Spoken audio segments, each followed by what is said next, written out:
کی طرف سے۔ ماشاءاللہ ماشاءاللہ، ساجد صاحب جو ہے بروکلن سے تشریف لائے ہیں، ماشاءاللہ ہماری جو خانقاہ میں تشریف لاتے رہتے ہیں، اللہ تعالیٰ ان کی محبت قبول فرمائے۔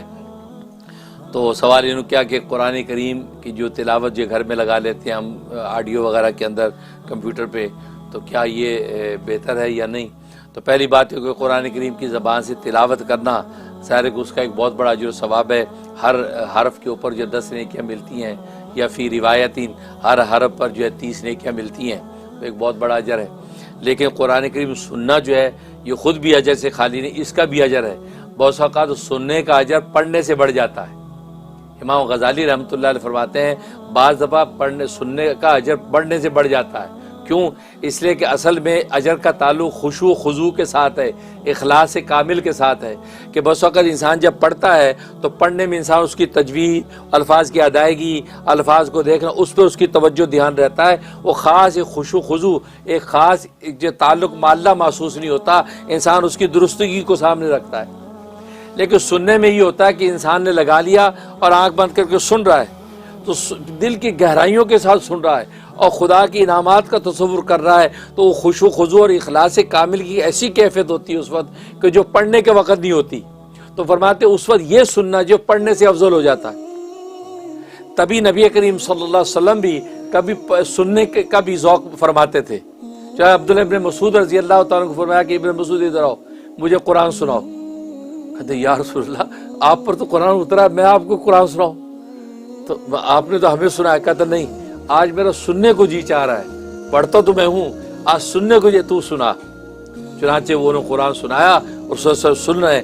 ابن مسعود فرماتے میں نے جب سر اٹھایا تو آپ کا چہرہ جو ہے وہ داڑھی جو ہے آنسو سے تر تھی، دامن تر، آپ رو رہے ہیں۔ دیکھو سننے کا اثر جو ہے پڑھنے سے زیادہ ایسا ہو رہا ہے کہ آپ کی قلب و جان پر، کہ آپ کی آنکھوں سے آنسو روا ہے۔ اور یہ آپ تجربہ کریں، یہ آپ تجربہ کریں، میں تو یہ تجربہ کرتا ہوں۔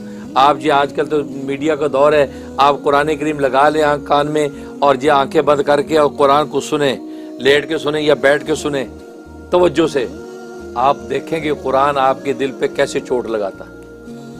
آپ حیران ہوں گے کہ یار یہ کیسا اثر دل پہ ہو رہا ہے، یہ پڑھنے سے وہ نصیب نہیں ہوتا جو سننے سے ہو رہا ہے۔ تو بس اوقات یہ ہوتا ہے، تو آپ سنا کریں، اس کا اہتمام کریں، اس سے قرآن اپنی حقیقت کے ساتھ آپ کے قلب و جان میں اترے گا۔ اور دوسرا ہے کہ گھروں کے اندر جو ہم لگا لیتے ہیں، گھر کا کام کاج بھی کر رہے ہیں اور قرآن کریم چل رہا ہے، یہ بھی نفع سے خالی نہیں ہے، یہ بھی نفع سے خالی نہیں ہے۔ ہاں بے ادبی اس وقت ہوتی ہے کہ قرآن کریم لگا ہوا ہے اور آپ اس کو سن بھی نہیں رہے اور جناب آپ اپنی گپوں میں لگے ہوئے، اپنی گپ شپ میں لگے ہوئے، یہ اس سے قرآن کی توہین ہوتی ہے، یہ صحیح نہیں۔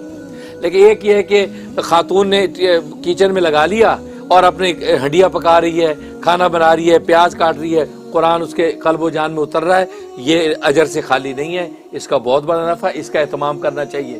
کیوں؟ اس لیے کہ خانہ خالی رہا دیو گیرت، کہ اگر کچھ نہیں ہوتا تو پھر انسان کو الٹے سیدھے خیالات اس وقت آ رہے ہوتے ہیں۔ بہتر قرآن جب ہوگا، آپ اپنے کام میں لگے ہوں گے تو قرآن جو انشاءاللہ کوئی نفس و شیطان کے خیال نہیں آنے دے گا اور وہ آپ کے قلب و جان میں اترتا رہے گا۔ تو نفع سے وہ بھی خالی نہیں ہے، بشرطے کسی قسم کی وہ بے ادبی اور بے دھیانی نہیں ہونی چاہیے، انشاءاللہ اس سے فائدہ ہوتا ہے۔ آمین۔